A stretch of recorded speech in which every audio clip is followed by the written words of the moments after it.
필라델피아 교회에 보내는 메시지 말씀을 통해서 큰 은혜가 있기를 간절히 소원합니다. 필라델피아 교회를 향한 메시지를 간단히 정리하면 작지만 신실하게 말씀을 지키는 교회입니다. 한번 따라합니다. 작지만 신실하게 말씀을 지키는 교회. 그럼 먼저 필라델피아 교회로 위치하고 있었던 필라델피아에 대해서 살펴봅니다. 필라델피아는 현재 터키의 알레세이르라는 지역을 말합니다. 7교회 7도시 중에 가장 역사가 짧은 도시입니다. 바가모의 왕인 유메니스 2세 그리고 그의 동생 아탈루스 2세에 의해서 세워졌습니다. 로마 정권이 동생인 아탈루스로 하여금 형 유메니스를 반역하도록 했지만 이 동생은 끝까지 형에게 충성을 다해 이 필라델푸스 곧 형제를 사랑하는 자라는 별명을 얻게 되고 형제 사랑이라는 필라델피아의 이름이 바로 이 두 형제 사이의 사랑을 기념하기 위해서 붙여진 이름입니다. 이 필라델피아의 이 이름이 계속해서 몇 번이고 바뀌게 됩니다. 로마 황제들이 그 필라델피아 지역에 지진이 나서 도시가 황폐가 되었을 때 로마 황제가 지원을 보내서 그 도시를 다시 건설하게 만들어서 그때마다 이 로마 황제의 이름을 따서 한 번은 이 티베리우스 황제의 이름을 따서 네오 카이사르 황제의 새 도시라는 이름으로 변경이 됐었고 또 베스파니안 황제의 그 이름을 따서 폴라리아라는 개명으로 사용하기도 했습니다. 그런데 다시 필라델피아라는 그 이름으로 환연이 됩니다. 자, 그럼 필라델피아 교회를 향해 주신 예수님의 메시지를 7교회 주신 메시지 형식에 따라 살펴보며 은혜를 나눕니다. 이 시간 오직 성령님께서 역사해 주심으로 말미암아 큰 은혜의 시간이 되기를 간절히 소원합니다. 할렐루야. 첫째 필라델피아 교회를 향한 예수님의 이름입니다. 우리 7절 말씀 같이 읽습니다. 필라델피아 교회 사자에게 편지하라. 거룩하고 진실하사 다윗의 열쇠를 가지시니 곧 열면 받을 사람이 없고 받으면 열 사람이 없는 그가 이르시되 아멘. 여기서 거룩하고 진실하신 이는 다윗의 열쇠를 가지신 이 곧 예수님의 성품에 대한 언급입니다. 이 거룩하고 진실하다라는 말은 오직 하나님께만 사용되는 단어죠. 왜냐하면 사람은 거룩하지 못하고 사람도 진실되지 못하기 때문입니다. 그래서 예수님이 하나님이시기에 거룩하고 진실하신 분이다라는 뜻이에요. 그런데 그 예수를 향해서 다윗의 열쇠를 가지신 분이라고 말합니다. 이 다윗의 열쇠라는 말은 이사야 22장 22절에서 23절을 배경으로 합니다. 내가 또 다윗의 집의 열쇠를 그의 어깨에 두리니 그가 열면 닫을 자가 없겠고 닫으면 열 자가 없으리라. 못이 단단한 곳에 박힘같이 그를 견고하게 하리니 그가 그의 아버지 집의 영광의 보좌가 될 것이요. 아멘. 그래서 여기서 다윗이라는 말의 의미는 구약에 많이 약속된 다윗의 후손으로 오실 메시아를 상징합니다. 할렐루야. 그래서 열면 닫을 사람이 없고 닫으면 열 사람이 없는 열쇠. 다윗의 후손으로 오신 예수님께서 천국에 들어가게 하거나 들어오지 못하게 할 수 있는 권한을 가지고 계신 분임을 이야기하는 겁니다. 구원과 심판의 권세가 예수님께 있다는 뜻이에요. 할렐루야. 누가 뭐라고 해도 여타 종교가 어떤 주장을 해도 하나님의 나라에 들어가게 하거나 들어가지 못하게 할 모든 권한은 예수님에게 있습니다. 예수님만이 우리 유일한 구원자요 심판자이시기 때문입니다. 예수님 외에 다른 구원의 길은 없습니다. 그러니 더욱 예수님을 우리 자신의 모든 죄를 십자가에서 피로 씻어 의롭게 해주신 구원자로 하나님으로 더욱더 진실하게 믿어야 합니다. 둘째, 필라델피아 교회를 향한 예수님의 칭찬입니다. 8절에서 10절까지 있습니다. 같이 읽습니다. 볼지어다 내가 내 앞에 열린 문을 두었으되 능히 닫을 사람이 없으리라. 내 일을 아노니 네가 작은 능력을 가지고서도 내 말을 지키며 내 이름을 배반하지 아니하였거든. 보라 사탄의 해나 곧 자칭 유대인이라 하나 그렇지 아니하고 거짓말하는 자들 중에서 몇을 네게 주어 그들로 와서 내 발 앞에 절하게 하고 내가 너를 사랑하는 줄을 알게 하리라. 네가 나의 인내의 말씀을 지켰은즉 내가 또한 너를 지켜 시온의 뜰을 면하게 하리니 이는 장차 온 세상에 임하여 땅에 거하는 자들을 시험할 때라. 아멘. 빌라델비아 교회는 서머나 교회에 더불어서 책망이 없이 칭찬만 받는 교회입니다. 예수님께서 말씀하십니다. 내가 네 행위를 아노니. 예수님께서 빌라델비아 교회를 칭찬하시는 이유는 빌라델비아의 그 모든 행위를 예수님께서 아시기 때문입니다. 누가 인간의 행위를 정확하게 판단할 수 있겠습니까? 오직 하나님이신 예수님밖에 없죠. 그런데 우리는 로마서 14장 11절에서 12절 말씀을 명심히 합니다. 왜냐하면 예수님 앞에서 우리 자신의 모든 행위를 우리 입으로 짓고 해야 되기 때문입니다. 기록되었을 때 주께서 이르시되 내가 살았노니 모든 무릎이 내게 꿇을 것이요 모든 혀가 하나님께 자례하리라 하였느니라. 이러므로 우리 각 사람이 자기를 하나님께 짓고하리라. 아멘. 물론 이 짓고는 지옥 형벌의 심판을 받기 위한 자백이 아닙니다. 자신의 행위에 대한 고백입니다. 그때 예수님 앞에서 부끄럽고 더러운 행위를 불순종의 행위로 고백하는 일이 없도록 예수님을 믿는 사람답게 거룩하게 살기를 우리 모두 심사해야 합니다. 왜냐하면 여기서 짓고하리라 라는 말은 정확히 보고하다 라는 뜻이에요. 회개 장부에 일일이 모든 것들을 다 기록하듯이 하나님 앞에서 우리의 모든 살아있을 때 행한 일들을 자신이 정확하게 직접 보고해야 된다라는 뜻이기 때문입니다.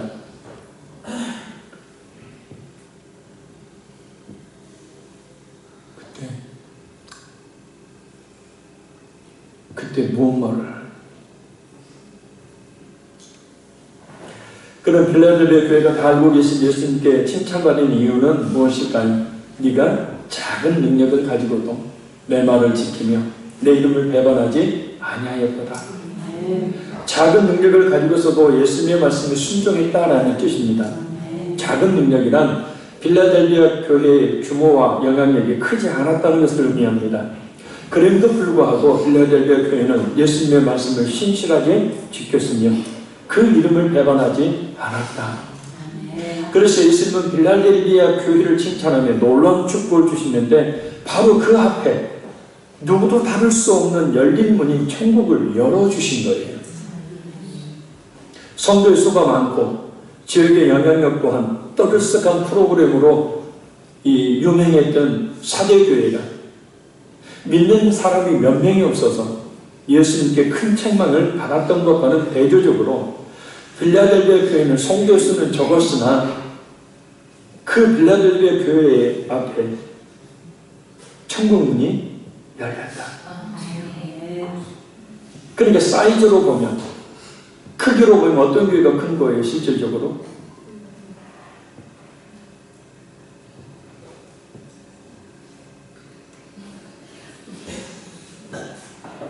어느 교회가 커요?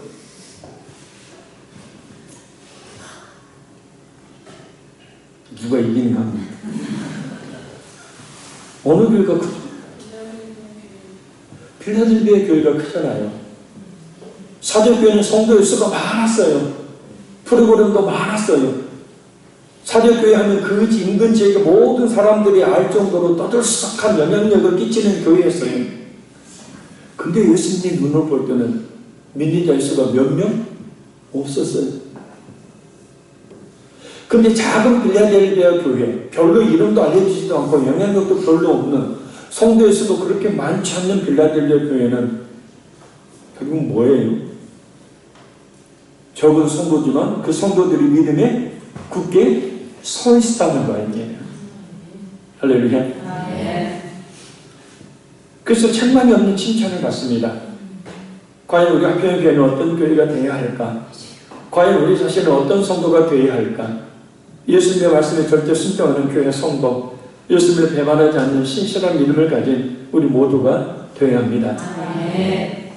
사실 빌라델비아 교회 열린 문은 9절에서 언급하고 있는 자칭 유대인들과의 갈등의 관계에서 이해해야 합니다. 왜냐하면 빌라델비아 교회는 자칭 유대인이라고 하는 자들에 의해서 정치적으로, 사회적으로, 신학적으로 많은 고난을 받았기 때문입니다. 먼저 정치 사회적인 측면에서 유대인들은 자신들을 그리스도인들과 구분해서 로마 제국에서 독립적으로 취급받는 여러 혜택과 보호들을 그들 그리스도인들로 하여금 전혀 받지 못하도록 했어요. 그리고 신학적인 측면에서 보면 그들은 자신들만이 하나님의 진정한 백성이며 그리스도인들은 이교도일 뿐임을 강조했습니다. 그래서 666 짐승의 표, 그 666 짐승의 표가 나오기 이전에 매매를 어떻게 금지한다고 그랬죠. 그 말이 바로 그거예요. 그래서 오전 예배에도 잠깐 살펴봤지만 믿는다는 이유만으로 경제적인 활동을 할 수가 없었어요. 전 자산을 다 빼앗겼습니다. 그래 경제적으로 매매를 할 수가 없는 상황이 극한 환난 가운데서 그 작은 봉지 하나 사기에도 힘든 그런 상황. 그래서 당연히 그리스도인들은 언제 핍박을 받을지 모르는 불안정한 상황 가운데 살 수밖에 없었습니다. 그래서 열려있는 문이란 유대인들에게는 따돌림을 당하고 핍박을 받는 존재이지만 언제든지 하나님께 나아가 위로받을 수 있는 존재임을 의미합니다. 언제든지 하나님께 오라는 거죠. 그 문은 천국의 문임과 동시에 언제든지 하나님의 그 은혜를 받을 수 있도록 길을 열어주신 놀라운 축복의 은혜가 되는 거죠. 유대인들에게 그 문은 닫혀 있지만 빌라델비아 교회 성도들에게는 하나님 나라의 그 문이 활짝 열려 있었던 거예요. 그럼 왜 유대인들에게는 닫혀 있었습니까? 그들을 향한 예수님의 말씀을 보면 알 수 있습니다. 사탄의 회방, 자칭 유대인이라 하나 그렇지 않는 자들, 거짓말하는 자들. 그러니까 진짜 여호와 신앙을 가지는 것들이 아니고 사탄의 배후의 조종에 따라 형식적이고 외식적인 신앙을 가진 자들, 자칭 유대인이라 하나 그렇지 않는 자들, 자신들이 하나님의 택함을 받은 하나님의 구원받은 백성이라고 말하지만 사실 하나님은 그들에게 그와 같은 구원의 은혜를 주시지 않는 자들, 거짓말하는 자들. 그래서 그들의 모든 것들이 결국은 거짓일 뿐인 자들. 여기서 사탄의 회라라고 불리는 유대인들은 2장 9절에 서머나교에서도 등장합니다. 여러분, 예수님의 호칭은 그들이 하나님의 백성들에게 열려있는 구원의 문에는 절대로 들어갈 수 없다는 사실을 뜻해요. 사탄이 속한 자들이 어떻게 하나님의 나라에 들어갈 수가 있겠습니까? 그래서 그들에게는 하나님 나라의 문은 열린 문이 아닌 닫힌 문이 되는 것이에요. 바로 이단들에게 그 문이 닫혀있는 거예요. 할렐루야. 그런데 특이한 것은 그 유인들을 향한 예수님의 조치입니다. 바로 그들 중에 몇을 네게 주어 그들로 와서 내 발 앞에 절하게 하고 내가 너를 사랑하는 줄을 알게 하시겠다라는 겁니다. 이 말씀을 원어를 충실하게 직역하면 이런 뜻이에요. 예수님은 그런 자들을 빌라델비아 교회 성도들의 발 앞으로 오게 해서 그들 앞에 절하게 하고 예수님께서 그들을 사랑하시는 것을 알게 하신다. 그러니까 빌라델비아 교회 성도들에게 고난을 안겨줬던 유대인들 앞에서 필라델비아 성도들 높임으로 그들을 부끄럽게 하시려는 예수님의 그 의지를 잘 드러내신다는 거예요. 쉽게 적용하면 미단에 빠졌던 사람이 다시 와서 다시 교회로 정통교회로 돌아와서 그들의 헛된 그 논리들을 주장들을 그것이 잘못된 것임을 드러내고 참 믿음이 어떤 것인지 참 진리의 말씀이 어떤 것인지를 고백하게 된다는 거예요. 그래서 이단에 빠졌던 사람들이 극히 일부가 어떻게 해요? 돌아오잖아요. 여기서 시편 23편 5절에 원수의 목전에서 상을 베푸시고 라는 말씀을 떠올리게 합니다. 바로 이것이 작은 능력을 가지고도 예수님의 말씀을 지키며 배반하지 않았던 빌라델비아 교회 성도들에게 주시는 예수님의 은혜예요. 그러니까 내가 신실한 믿음을 지키면, 신실한 믿음을 가지고 있으면 언젠가 주님이 세워주신다는 거예요. 할렐루야. 믿음이 그래서 항상 먼저예요. 믿음이. 이것으로 그치지 않고 예수님의 은혜는 계속 임합니다. 네가 나의 인내의 말씀을 지켰은즉 내가 또한 너를 지켜 시험의 때를 면하게 하리니 이는 장차 온 세상에 임하여 땅에 거하는 자들을 시험할 자라. 자, 여기서 신천지의 영탁의 해석을 잠시 살펴봅니다. 먼저 신천지는 7교회에 보내는 메시지마다 니골라당에 대한 내용을 반복적으로 제시합니다. 그들의 잘못된 주장과 반대가 되는 정통 교리를 비난하기 위해서죠. 이유는 신천지가 이 3장을 각각의 모든 교회에게 주신 말씀으로 간주하지 않죠.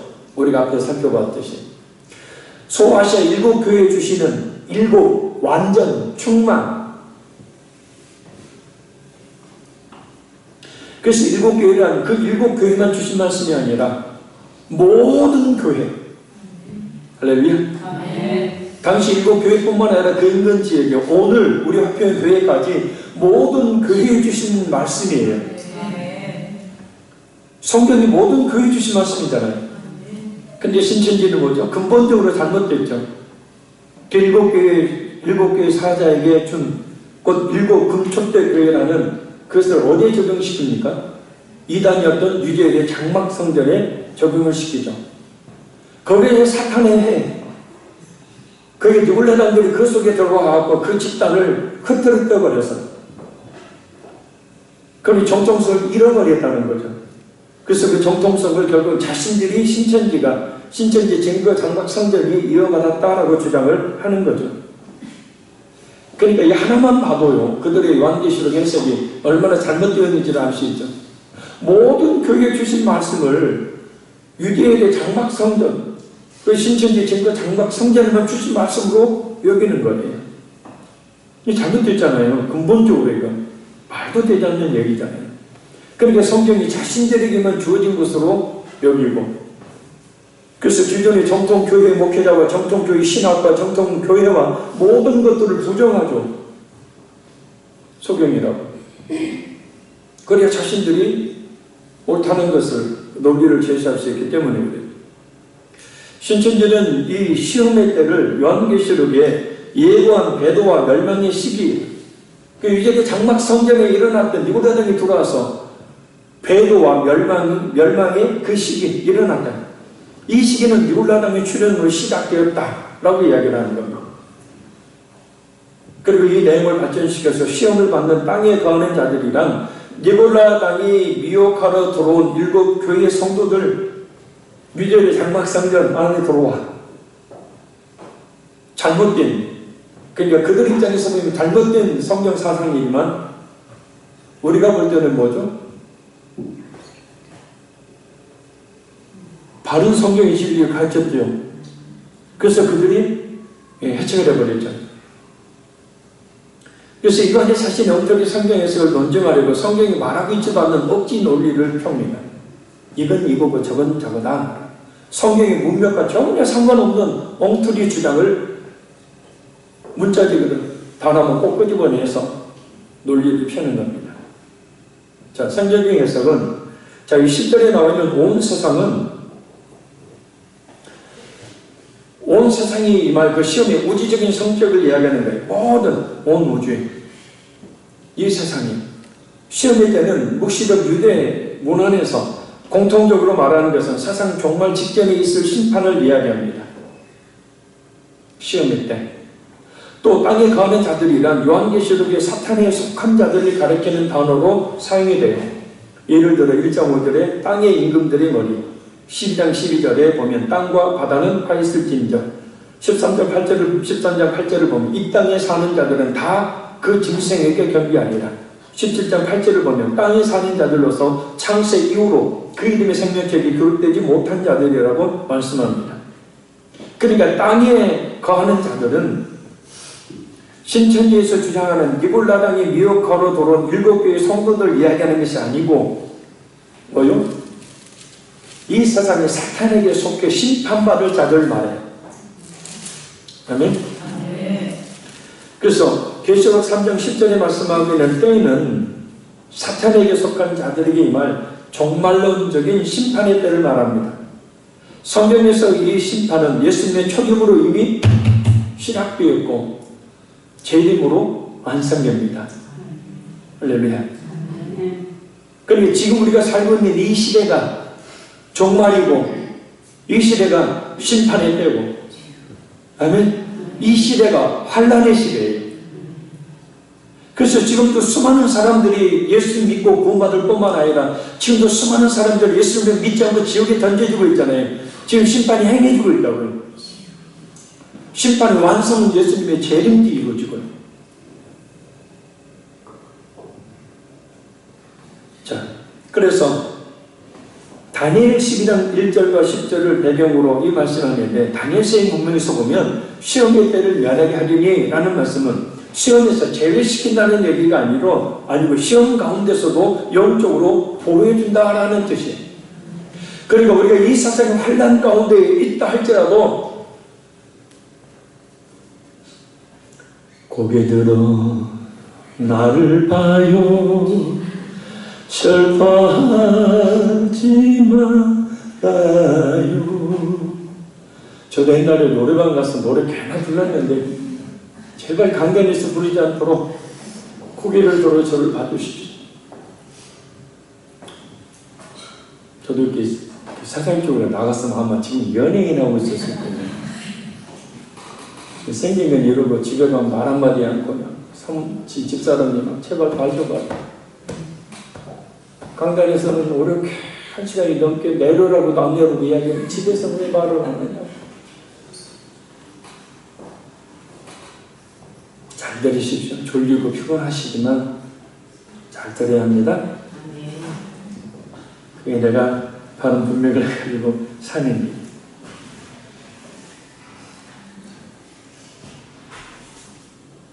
하나님께서 우리를 지금도 지키시고 보호하고 계시잖아요. 지금이 시험의 때예요. 정리하면 11절에 예수님께서 내가 속히 오리니 라고 말씀하신 것처럼 예수님이 이 땅에 재림하심으로 맞게 되는 이 세상의 최후의 심판의 때에 빌라델비아 교회 성도들은 그 시험의 때를 면하게 해주시겠다는 겁니다.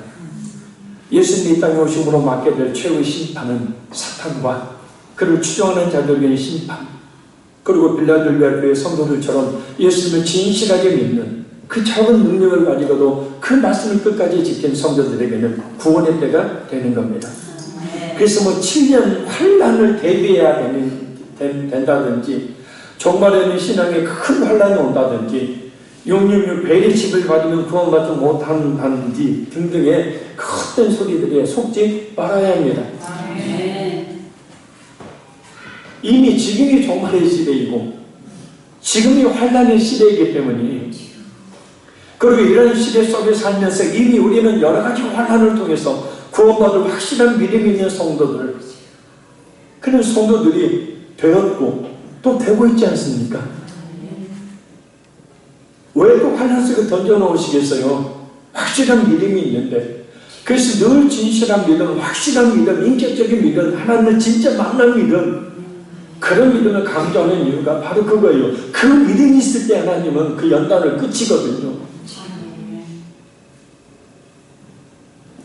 그런 빌라델비아 교회 성도들이 최후 심판의 때, 사탄과 그에 추종했던 사람들이 심판을 받을 때 그 시험의 때를 면만은 받게 된 이유가 뭘까요?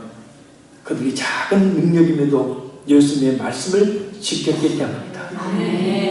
그래서 예수님이 그들을 지키신다고 말씀을 하시는 겁니다. 자, 그러니 끝까지 예수님의 그 복음을 믿고 잘 지켜야 합니다. 그럼 예수님께서도 우리에게 혹시 그 환난의 때가 닥친다 할지라도 지켜주십니다. 첫째, 빌라델비아 교회를 향해 예수님의 권면입니다. 우리 11절 말씀 같이 읽겠습니다. 내가 속히 오리니 네가 가진 것을 굳게 잡아 아무도 내 면류관을 빼앗지 못하게 하라. 아멘. 신천지는 여기서 네가 가진 것은 말씀이고 면류관은 직분이라는 직관적 해석을 내어놓습니다. 그래서 말씀을 지켜 직분을 빼앗기지 않도록 분발하라 라는 뜻으로 설명합니다. 근거 없는 해석입니다. 문맥상 네가 가진 것은, 곧 그들이 끝까지 굳게 잡아야 될 것은 하나님에 대한 변함없는 신실한 태도를 가리킵니다. 면류관은 뭐예요? 승리에 대한 비유죠. 할렐루야. 직분이 아니고 승리에 대한 비유입니다. 그리고 신실함을 잃지 않고 면류관을 지켜내면 이기는 자는 12절에 말씀하고 있듯이 하나님의 성전의 기름이 되고 하나님의 이름과 새 예루살렘의 이름과 예수님의 새 이름으로 기록함을 받습니다. 할렐루야. 자, 좀 더 살펴보면 내가 속히 오리니 예수님의 재림을 말하죠. 그죠? 마라나타. 예수님의 재림의 때까지 네가 가진 것, 곧 8절의 작은 능력을 가지고도 내 말을 지키며 내 이름을 배반하지 않은 것을 끝까지 굳게 잡아. 굳게 잡아라는 것은 계속 유지하라라는 뜻이에요. 그래서 아무도 멸류관, 곧 최고의 승리의 상징인 영원한 생명을 아무도 빼앗지 못하게 하라라는 뜻입니다. 사탄과 그 미혹의 환경이 되는 이 세상의 유혹에 굴복해서 잡은 것을 놓침으로 승리를 얻지 못하는 일이 없도록 하라는 거예요. 그러니까 믿음을 지키는 몫은 누구에게 달려있냐면 1차적으로 우리 자신에게 달려있는 거예요. 어떻게 우리 믿음을 지켜요? 말씀 잘 들어야죠. 알아야 지킬 것 아닙니까? 물론 우리에게 주신 구원을, 우리에게 주신 영원한 생명을 절대 놓치는 일은 없습니다. 그러나 그것은 참 성도의 일입니다. 거짓 믿음을 가진 사람들은 그것을 잡은 것 같은데 실상 세상의 유혹으로 다가오는 사탄에게 멸류관을 빼앗기고 말죠. 따라서 갈수록 거세지는 세상의 유혹과 죄의 유혹, 그리고 여러 이단과 잘못된 신앙을 가진 사람들의 유혹들로부터 예수님의 복음을 굳게 잡아서 빼앗기지 않도록 해야 한다는 거예요. 갈수록 여러분을 쥐어뜯으려고, 갈수록 여러분의 영혼을 갉아먹으려고 악한 사단은 가진 수단과 방법을 다 동원할 것입니다. 분별력을 갖지 못하도록 말씀을 듣지 못하게 만들 것이고, 분별력이 없으면 죄 아무리 목사라도, 죄 아무리 장로 권사라도, 죄 아무리 믿음 생활을 오래 한 사람이라도 신천지에 가서 박수 치고 난리 나잖아요.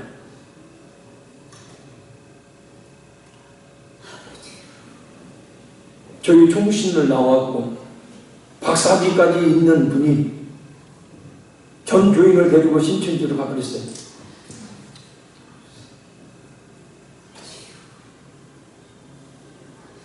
근본적으로 예수님 안 믿는 사람이라는 거죠. 그죠? 근본적으로 예수님 안 믿기 때문에 그런다는 거예요. 진짜 믿음의 성령께서 분명히 어떤 수단 방법을 통해서도 분별하게 하시죠. 갔다가도 다시 돌아오게 하시는 거예요. 아니 세상에 통째로 교인들을 데리고 가버렸는데 놀랍게도 그 교인들 중에 그 누구도 우리 목사님이 잘못됐다고 한 사람이 없더라. 미친 노릇이죠 이게. 그러니까 도대체 지금까지 성도들이 뭘 전했는지, 성도들이 아무 분별력이 없는 겁니다. 이게 목사님 옳다고 하니까 그냥 따라가는 거예요. 성경을 통해서, 하나님의 말씀을 통해서 비추어 분별하고 무엇이 그릇되고 무엇이 옳은지, 참고 거짓인지를 분별해서 그건 아닙니다 이야기해야 되는데, 그게 아니고 그냥 쪼르르다. 거기 가면 장로님들, 권사님들, 막 집사님들 수락 박조가 됩니다.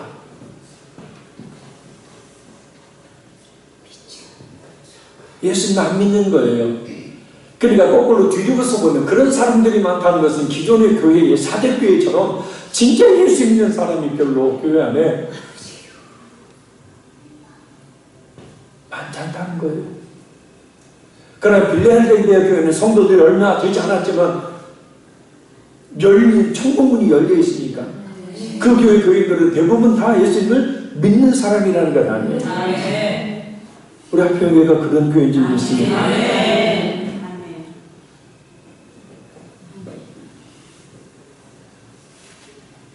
교회 뭐 수천 명, 수만 명 부흥을 시켜도, 부흥해도 진짜 그 안에 진실한 믿음을 가진 사람이 몇 안 된다면 사도교회처럼 그 목회 실패한 거고, 그 교회가 아니잖아요.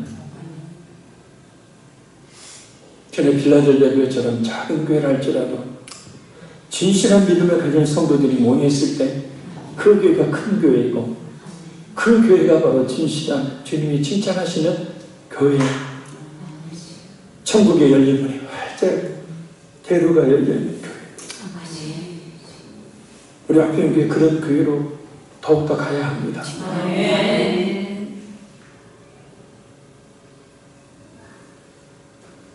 이제 저도 이렇게 막 부흥하는 게 겁나요. 교수가 많이 늘어나는 게 겁나.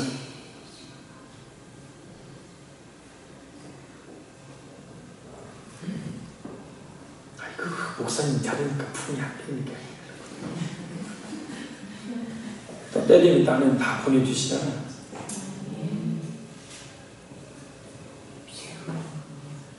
안 따라합니다. 예수님의 복음을 주목치고 뭐 이렇게 막 시키는 거 막 귀찮아하지 마세요. 뭐 손을 들려고 그러는데 막 하지 마시고 좀 졸리니까 지금 정신 차리려고 그러는 거예요.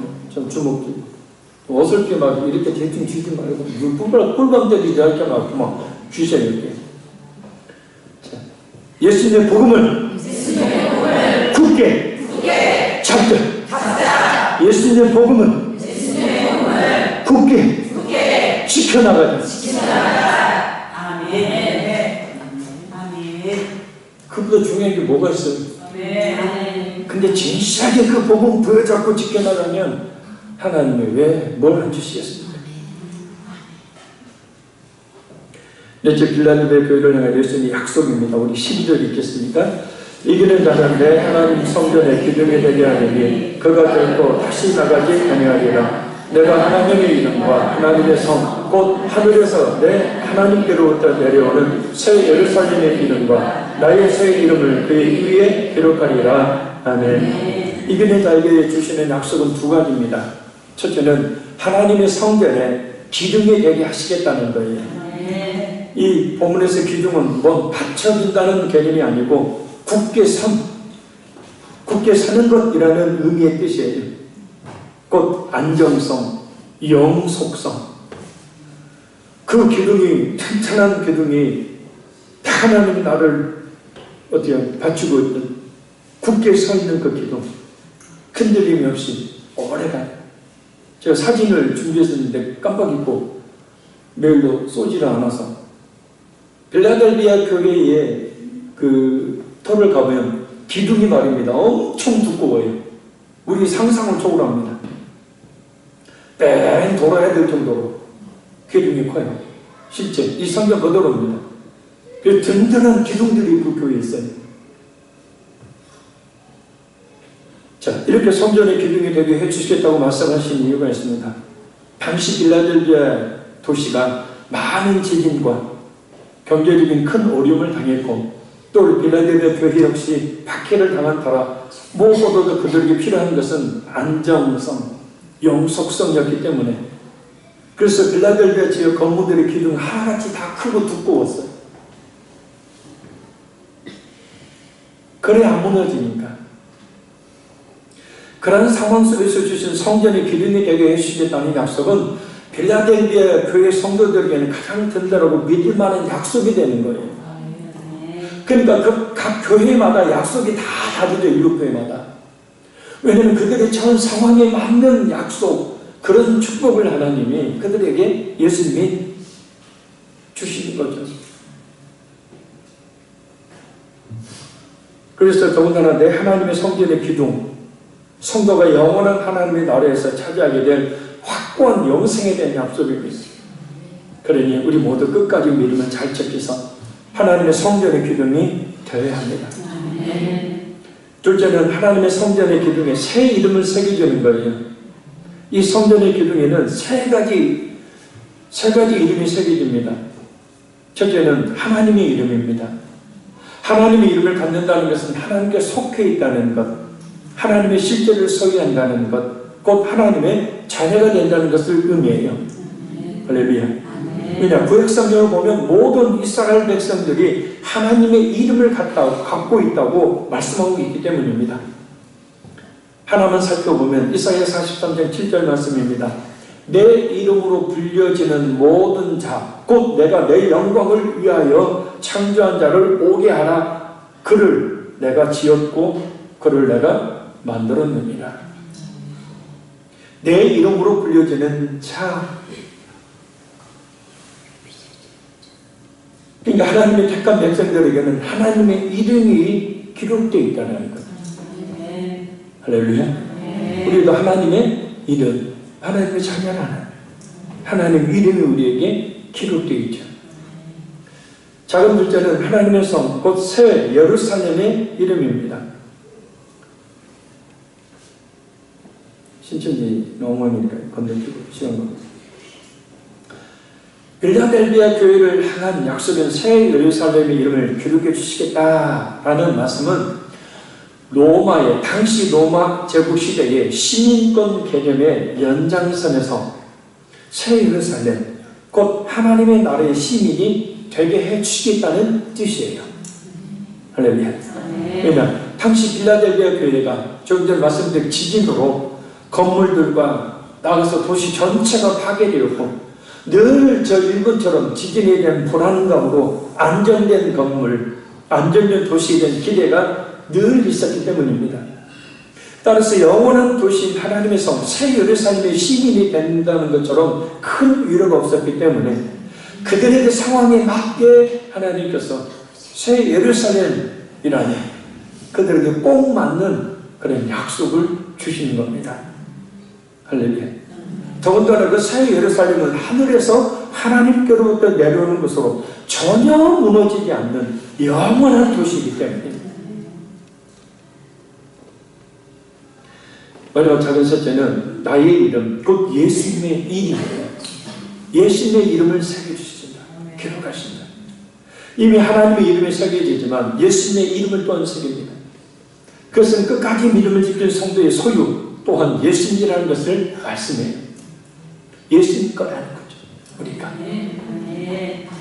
예수님께서 하나님과 동등하시다는 것을 말하고 또한 예수님이 십자가의 구속의 연도로 말미암아서 성도들이 구원을 받기 때문에 그 이름을 새기시는 겁니다. 그래서 계시록 14장 1절 22장 4절을 보면 성도들 먼저 이마에 인침을 받고 이어서 하나님의 이름과 어린 양이신 예수님의 이름이 그들의 이마에 기록됩니다. 짐승을 따르는 자들 이마에 짐승 이름이 새겨진 것과는 반대로 말입니다. 또 내가 보니 보라 어린 양이 시온산에 섰고 그와 함께 14만 4천이 서 있는데 그들의 이마에는 어린 양의 이름과 그 아버지의 이름을 쓴 것이 있더라. 한가지 지으면 이제 설교 거의 끝났죠. 그럼 진짜 그 하나님의 나라 새 예루살렘에 가면 제 이마에 예수 그리스도 하나님 이렇게 이름이 제 이마에 새겨져 있다는 뜻이에요.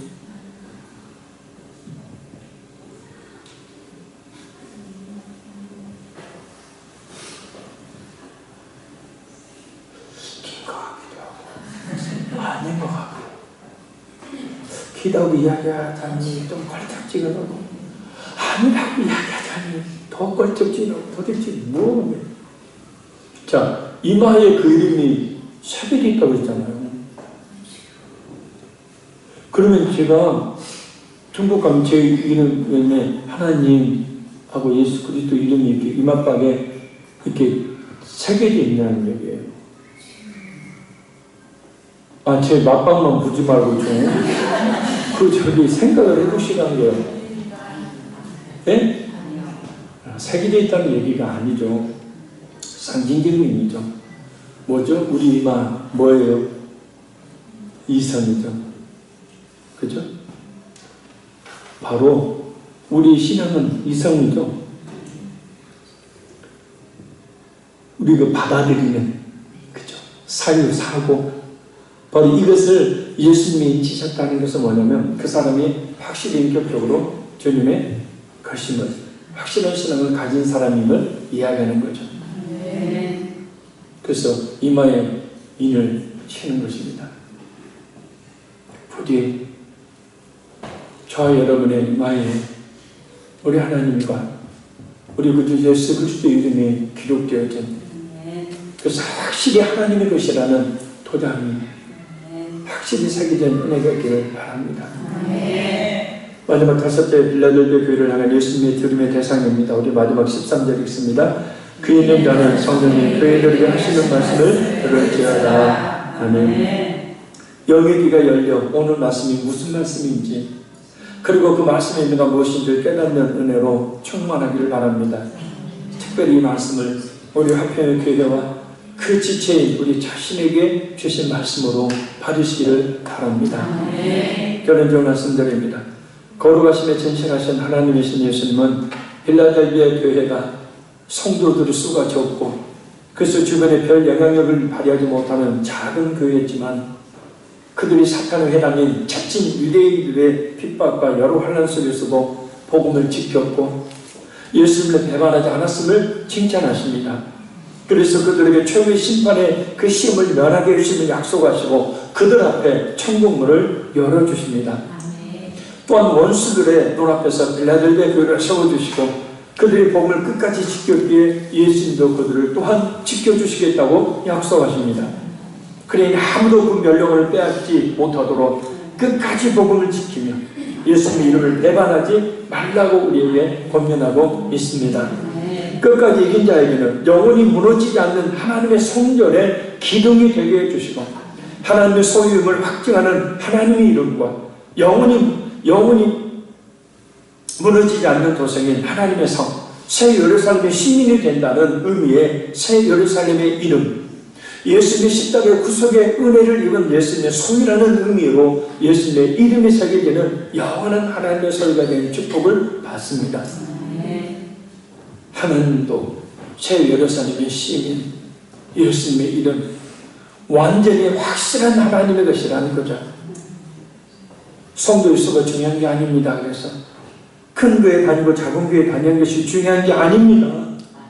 성도의 수가 많고 활기차고 유명한 교회인 사대교회는 그 복음을 지키지 못해 책망을 받았지만 작은 교회 빌라델비아 교회는 복음을 잘 지켜 칭찬만 받았습니다. 그래 문제는 복음을 끝까지 지키느냐 지키지 못하느냐, 예수를 배반하느냐 배반하지 않느냐에 있습니다. 그래 사랑하는 성도는 어떤 유혹과 핍박과 신앙생활의 어려움 속에서도 끝까지 우리 자신의 믿음을 지킴으로 영원하신 하나님의 자녀, 영원한 하나님 나라의 시민과 기둥이 되기를 간절히 소원합니다. 기도하겠습니다. 우리 한번 통성으로 기도하기 원합니다. 성도의 수가 많고 활기차고 유명한 사대교회는 그 복음 지키지 못해 책망받았지만 작은 교회인 빌라델비아 교회는 복음을 잘 지켜 칭찬받았듯이 주여 우리 화평의 교회 끝까지 진리의 복음이 선포되어지고 성도들의 그 복음을 끝까지 부여잡아 우리 주님께 칭찬받는 교회가 되게 해 주옵소서. 어떤 유혹과 핍박과 신앙의 어려움 속에서도 끝까지 믿음 지킴으로 영원한 하나님의 자녀, 영원한 하나님 나라의 시민, 기둥이 되게 하여 주옵소서. 그 믿음 주시옵소서. 우리 통성으로 주여 세 번 간절히 그렇게 기도합니다. 주여